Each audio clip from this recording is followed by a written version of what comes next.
নমস্কার বন্ধুরা, কেমন আছেন সবাই? আশা করছি সবাই ভালো আছেন, আমিও ভালো আছি। তো আমি আরতি চলে এসেছি রান্নাঘরে। স্বাগত জানাচ্ছি সবাইকে আরও কিচেনে। তো বন্ধুরা, আজকে তো রবিবার, আমাদের নিরামিষ খাবারের দিন। তো আজকে দেখুন কী কী রান্নার জন্য নিয়েছি সেগুলো দেখিয়ে দিচ্ছি। আজকে রান্না করব কুমড়ো শাক। আবারও কুমড়ো শাকগুলো কিন্তু বৃষ্টির জন্য তলিয়ে যাচ্ছে, এর জন্য কিন্তু শাকগুলো তুলে নেওয়া হয়েছে, তাই রান্না হবে। তো শাক তো কেটে নিয়েছি, আর এই ডগাগুলো আলাদা নিয়েছি, আর তার জন্য নিয়েছি একটা আলু, আর নিয়েছি কিছু কাঁঠালের বীজ। এটা কিন্তু আমি কেটে নিইনি, ছেঁচে নিয়েছি একটু থেতো করে।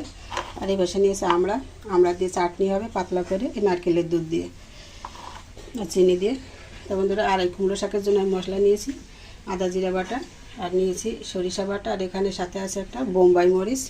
তো বোম্বাই মরিচ দিয়ে আর সরিষা দিয়ে একসাথে বেটে নিয়েছি। আর এই পাশে আছে কিন্তু নারকেলটা কিন্তু গজিয়ে গিয়েছিলো, সেই জন্য যে নারকেল থেকে যে তেল হয় সেই তেলটা নিয়েছি। এই তেলটা কিন্তু শাকের ভিতরে দিয়ে দেবো, আর সাথে তো নারকেলের দুধ থাকবে, এটাও দিয়ে দেবো শাকে।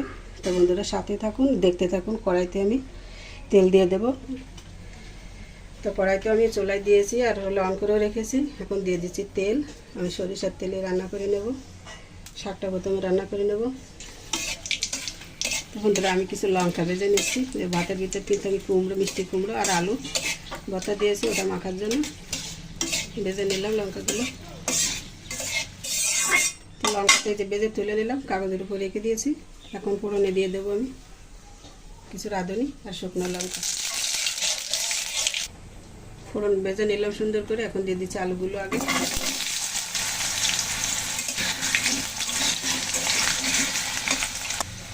সামান্য একটু হলুদ দিয়ে দিচ্ছি আলুর সাথে।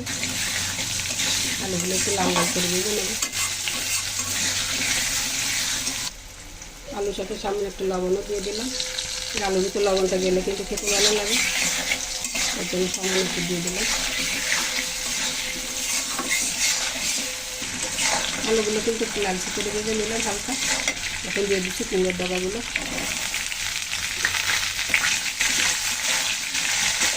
ডগা দিয়ে একটু ভালো করে ভেজে নিলাম।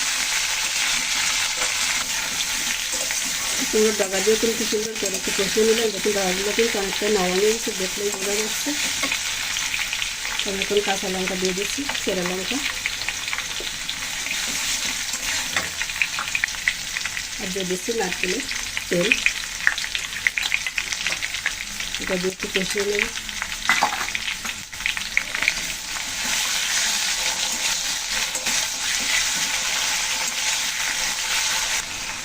একটু মশলাগুলো এখন দিয়ে দিচ্ছি আদা বাটা, জিরা বাটা, হলুদ, কিছু পরিমাণ মতো লবণ, সব কিছু দিয়ে একটু কষিয়ে নেব।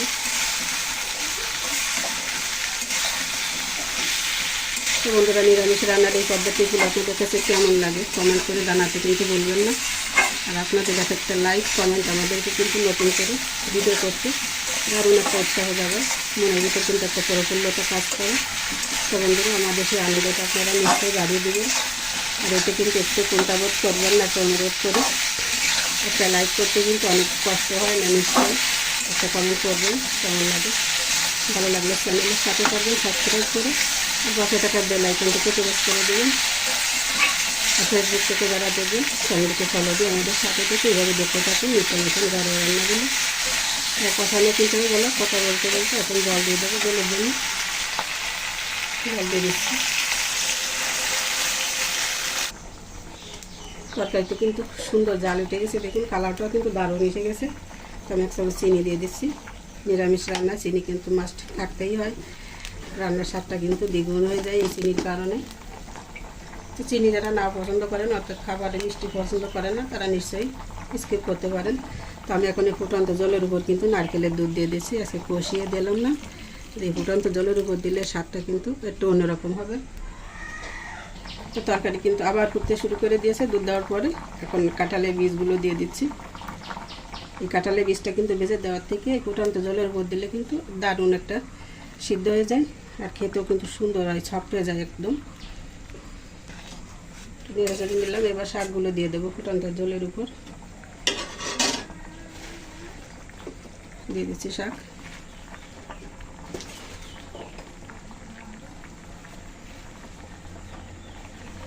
করে নেড়ে ছেড়ে আমি ঢাকা দিয়ে রান্না করবো। ও গ্রাম তো সেই বের হয়েছে, হুম, মনে হচ্ছে যেন আর তড়া সরছে না, এখনই বাদ দাও খেয়ে নি। এই আর একটু ওয়েট করো, কালার তো সেই কালার। তাড়াতাড়ি কিন্তু রান্না হয়ে যাবে, সিদ্ধ হয়ে যাবে।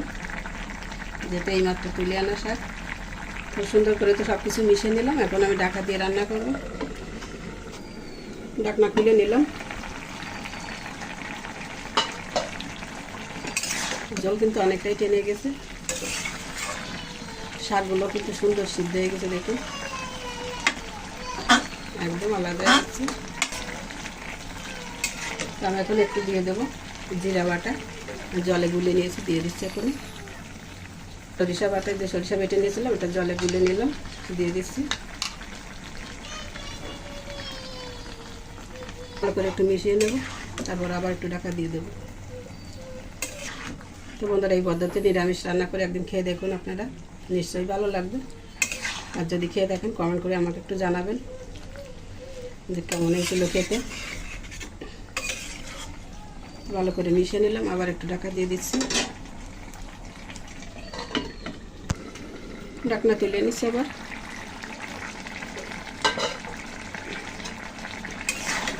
রান্না কিন্তু হয়ে গেল বন্ধুরা। তো দেখুন, দেখতে কত সুন্দর মাখা মাখা হয়ে গেছে। আমি কিন্তু অফ ক্যামেরা একটা জিনিস করে নিলাম বন্ধুরা, সেটা আমাদের দেখানো হয়নি। আমি সামান্য একটু আটা গুলে দিয়েছি, যার জন্য একটু জলটা একটু গ্রেভি মানে একটু ঘন হয় বেশি, এই জন্য দিয়ে দিলাম সামান্য পরিমাণে একটু। সবশেষে আমি এখন একটু ভাজা মশলা দিয়ে দিচ্ছি, মৌরি, জিরা আর হচ্ছে সরিষা ভেজে রাখা, একটু মাঝে মাঝে দেখাই আপনাদেরকে আমি। আর এই মশলাটাই কিন্তু স্বাদটা সুন্দর হয়। ভালো করে মিশিয়ে আমি তরকারিটা নামিয়ে নেবো এখন। বন্ধুরা দেখুন, তরকারি কত সুন্দর সিদ্ধ হয়ে গেছে, বলার অপেক্ষা রাখে না। আলুগুলোকে এমনিতেই কষে গেছে আহ্লাদে, মানে এতটা গলে গেছে। আর দেখুন কুমড়ো, ওই কুমড়ো বললাম যে কাঁঠালে বীজ, দেখুন কত সুন্দর সফট হয়ে গেছে। দেখুন খুন্তি দেওয়ার আগেই যেন সে গলে গেল। তো এখন নামিয়ে নিচ্ছি। তো বন্ধুরা, আপনাদের কাছে আবার একটু রিকোয়েস্ট করলাম, এভাবে একবার বাসায় একটু ট্রাই করুন, দেখবেন একদম বাসার সবাই কিন্তু আঙুল চেটে পুটে খেয়ে নেবে, আবার চাহিদা করবে যে আবার একটু যাবে করার জন্য। তো রান্না হয়ে গেল, এখন আমি নামিয়ে নেব। এলাম ওয়াও, ফেলে ভাত তো সেই বের হয়েছে। হ্যাঁ, খেতেও কিন্তু সেই রকম। খেতে কেমন লাগবে তা জানি না। গ্রামে কি বলে, গ্রামে তো মনে হচ্ছে যে আমি একাই সবগুলো খেয়ে নিই। তো বন্ধুরা, কুমড়ো শাকের রেসিপিটি কেমন লাগলো আপনাদের কাছে কমেন্ট করে নিশ্চয়ই জানাবেন একটু। তো সেই আশা রেখে আজকের মতো এখানে রাখছি। আর এদিকে কিন্তু আমি কুমড়ো ভর্তা আর আলু ভর্তাটা বের করে নিয়ে সেটা এখন মাখাবো পরে। তো বন্ধুরা, সবাই ভালো থাকুন, সুস্থ থাকুন। আজকের মতো ছোট্ট ভিডিওটি এই পর্যন্তই রাখলাম।